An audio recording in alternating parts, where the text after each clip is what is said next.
Halo teman-teman, berjumpa lagi dengan Mas Prong di Prongas Prongos Channel.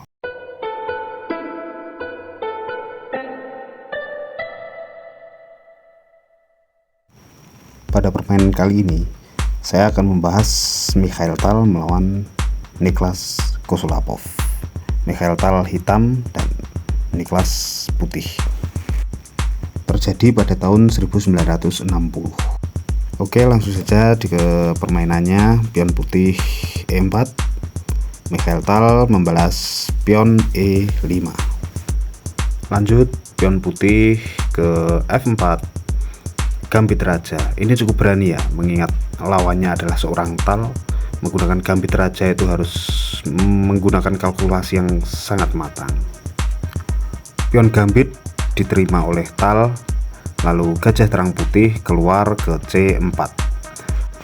Biasanya sebelum gajah keluar itu kuda yang keluar ke F3, tapi ini gajah terlebih dahulu, sangat berani.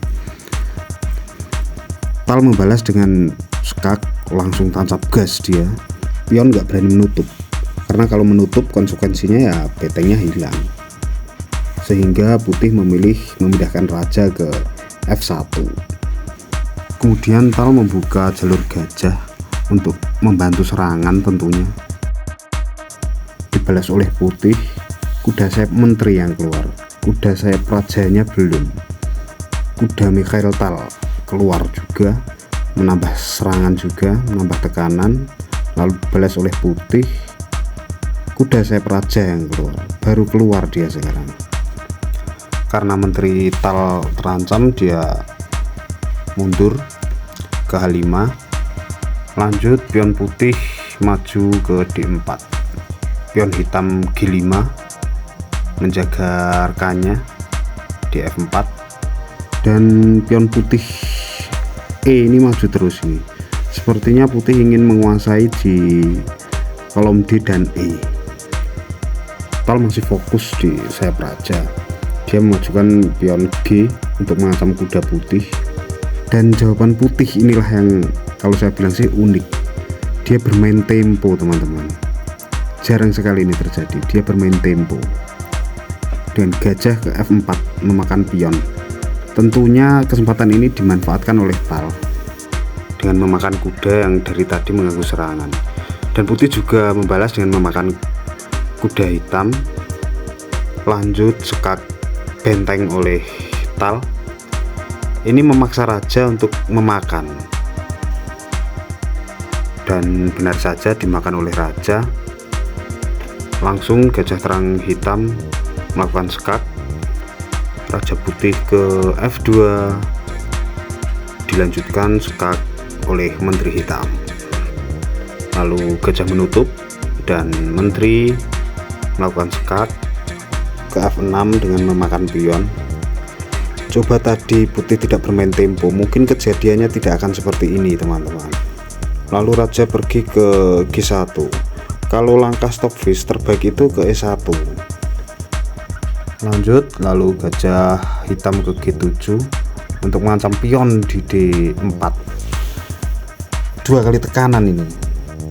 Lalu penjagaan pion ditambah dengan kuda, sekaligus dengan mengancam sekak benteng. Lalu kuda diancam oleh pion hitam, dan kuda melakukan sekak benteng. Ternyata benar, dia melakukan sekak benteng. Dan setelah raja pindah ke D8, kuda memakan benteng hitam. Kemudian menteri hitam melakukan sekak di D4. Sepertinya benteng memang sengaja dikorbankan, dan sekarang menteri hitam tidak bisa dimakan, karena kalau dimakan dibalas dengan gajah, lalu ditutup dengan gajah skaknya, dan benteng G8 adalah skak mat. Lalu gajah putih menutup skak oleh menteri, dan mungkin ini sudah terpikirkan oleh banyak orang langkah Tal, yaitu benteng ke G8. Tapi sebenarnya ada kalkulasi yang sangat rumit yang dilakukan oleh Tal. Coba kita lihat aja kelanjutannya. Dan nah, setelah ini langkah terbaik apa menurut teman-teman? Coba bisa pause dulu. Langkah serumit ini bisa ditemukan oleh seorang Mikhail Tal. Grandmaster 1 ini memang luar biasa. Kalkulasi panjang dan cara berpikir yang anti mainstream. Ya teman-teman, gajah H6, lalu benteng dimakan, dan menteri hitam ke G7 skak. Tentunya hanya bisa ditutup dengan gajah. Lalu skakmat menggunakan gajah gelap hitam. Sangat luar biasa.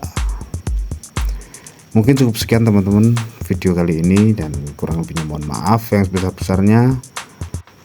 Terima kasih sudah menonton, dan wassalamualaikum warahmatullahi wabarakatuh.